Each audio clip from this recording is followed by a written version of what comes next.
sabe? Presidente, e pensando em presente e também em futuro, tem duas perguntas. Uma é, o Brau trouxe agora há pouco pra gente que ele acredita no senhor, mas ele não acredita no sistema. Na sua pré-eleição, uma das coisas que o senhor trouxe muito à tona foi o caso do orçamento secreto. E a gente vê hoje o Congresso com um poder bastante grande, principalmente por conta da disputa por emenda parlamentares e tudo mais.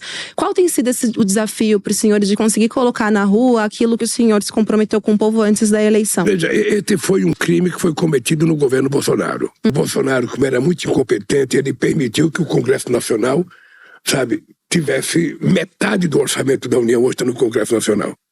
O que é que nós conseguimos fazer com o Congresso Nacional? Você não consegue acabar com a medida do orçamento secreto porque, sabe, você não tem maioria no Congresso para votar. E hoje eu nem sei se os deputados do PT queriam acabar com o orçamento secreto, tá? É importante dizer isso.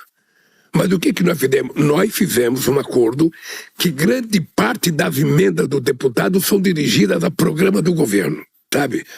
O Ministério da Saúde, ele recebe grande parte das emendas parlamentares, sabe? Vão para o Ministério da Saúde, para fazer políticas públicas decididas pelo governo, sabe? E outras vão para o turismo, outras vão... Essa foi uma coisa boa que nós fizemos com o Congresso. Antigamente, o deputado ele não precisava falar com o ministro para liberar emenda, sabe? Agora, sabe, os deputados conversam com o ministro, se a emenda estiver no tal ministério, é aquele ministério que toma a decisão de liberar a emenda. Houve uma certa moralização nessa relação entre executivo e legislativo. Houve. Eu agora mesmo fui entregar um conjunto de máquinas agrícolas e máquinas de terraplanagem, sabe, com emenda parlamentar, sabe? Então, quando a emenda é dada com seriedade, você sabe que ela tem endereço, sabe, fixo, tem identidade. Isso não é tão mal. Agora, o que é mal era que você não tinha nenhum controle do uso das emendas. Isso acabou. Agora, as emendas são compartilhadas dentro do programa de desenvolvimento do orçamento do governo. Sim.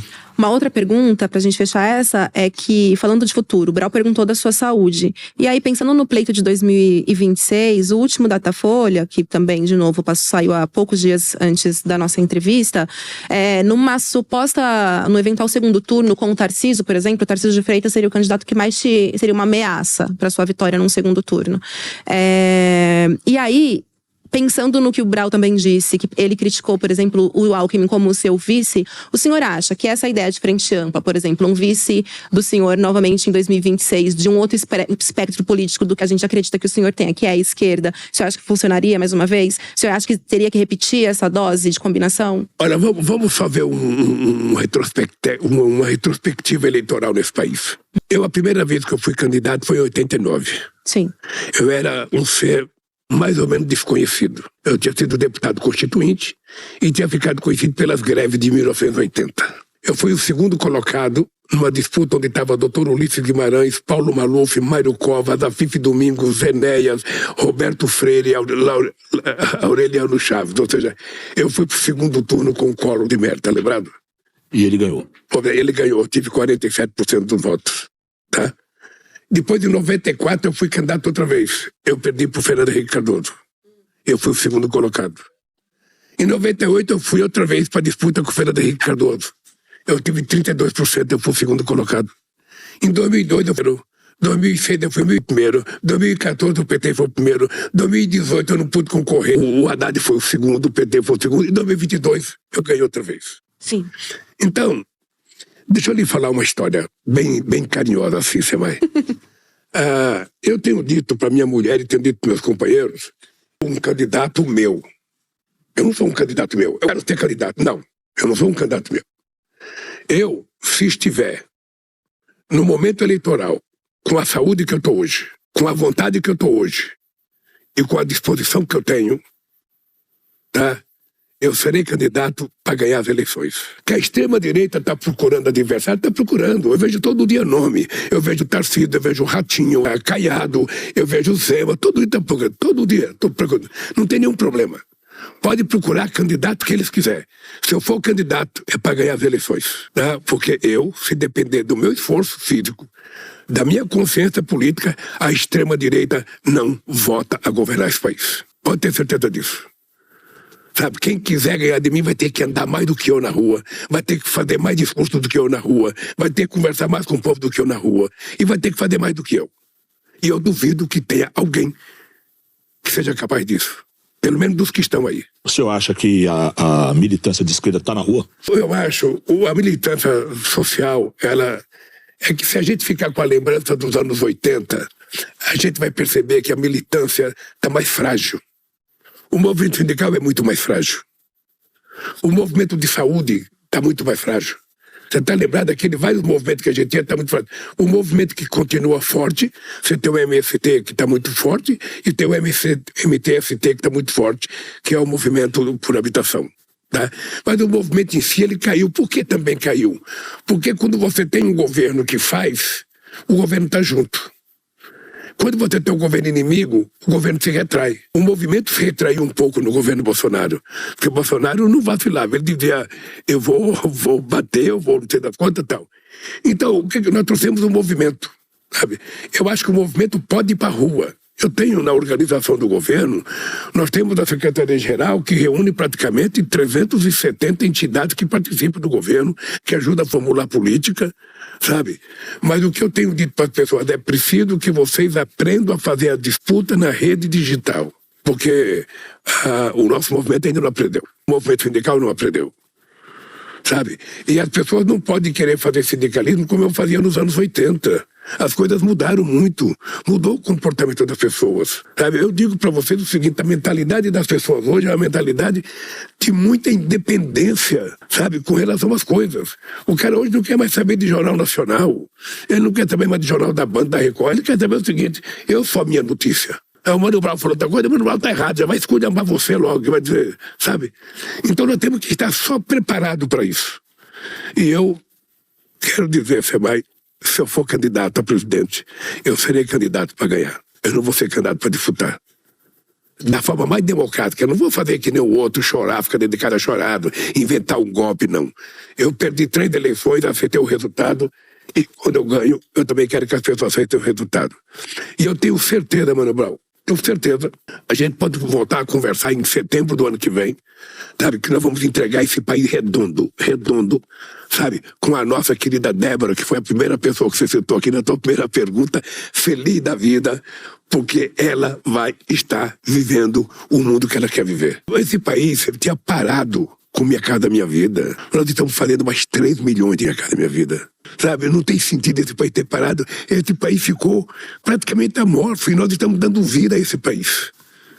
Tá dando vida. Por isso é o seguinte, é que nós estamos crescendo mais, exportando mais, gerando mais emprego, gerando mais renda, aumentando o salário, melhorando a saúde, melhorando a educação. Agora, tudo isso tem que chegar no povo. Eu tinha um amigo publicitário que dizia ao Lula, se o que você está fazendo não virar assunto de mesa de bar, o povo não está sabendo. Então tem que virar assunto de mesa de bar. Tá? É isso que eu quero que aconteça, mano. E por isso ainda tem 3 programas para anunciar. Sabe, ainda esse mês eu tenho que anunciar um programa de crédito para reforma de casa. Porque você, às vezes, você tem sua casinha, você não quer uma casa nova, você quer fazer um quarto, você quer fazer um banheiro novo, sabe? Então, a gente vai abrir linha de crédito para essa reforma de casa. Eu vou abrir uma linha de crédito para financiar moto elétrica para os entregadores de alimentos nesse país. E vamos anunciar, sabe, gás de cozinha para as pessoas, sabe, mais pobres do país, na cesta básica. Ou seja, as pessoas vão... Um gás de cozinha sai da Petrobras, mano, a R$37. Botijão de 13 quilos. Chega das pessoas a 130. Então nós estamos encontrando um meio de fazer com que essas pessoas mais pobres, que chegam por volta de 17, 18 milhões de famílias, recebam esse gás de graça. Tá? É isso que eu quero fazer, ainda esse ano. Aí quando eu fizer essas coisas que elas estiverem funcionando, eu, sinceramente, acho que a gente vai estar com o povo em ponto de bala para não deixar ter mais retrocesso nesse país. É isso que vai acontecer nesse país, mano. Sim. E você pode ficar certo de uma coisa, mano. Eu continuo com a mesma convicção que eu tinha quando eu fiz a primeira greve. Acredito que a gente pode mudar esse país. Acredito que a gente deve mudar esse país. E acredito no que a gente está fazendo. É uma briga muito dura, mano. Não é uma briga só no parlamento, onde a gente constrói, conversa, sabe? Mas é uma briga com o sistema financeiro. Você sabe quanto que nós pagamos de juros? 1 trilhão de reais de juros. 1 trilhão de juros e 1 trilhão de isenção para os ricos. Inclusive, na primeira entrevista que o senhor veio no Mano a Mano em 2021, não só na entrevista, mas na sua campanha, o senhor repetiu muitas vezes que a sua intenção era colocar o pobre no orçamento e o rico no imposto de renda. E o Haddad fez as últimas propostas, pensando no IOF, que foi bastante criticado por parte das pessoas. E aí, o senhor acha que tem conseguido fazer isso? Tem conseguido não. Nesse momento, o senhor avalia que o senhor conseguiu fazer isso? Eu avalio que a gente vai aprovar esse ano a isenção de imposto de renda.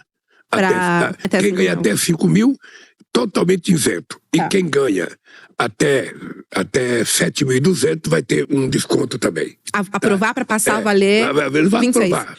Para valer o ano que vem. Tá?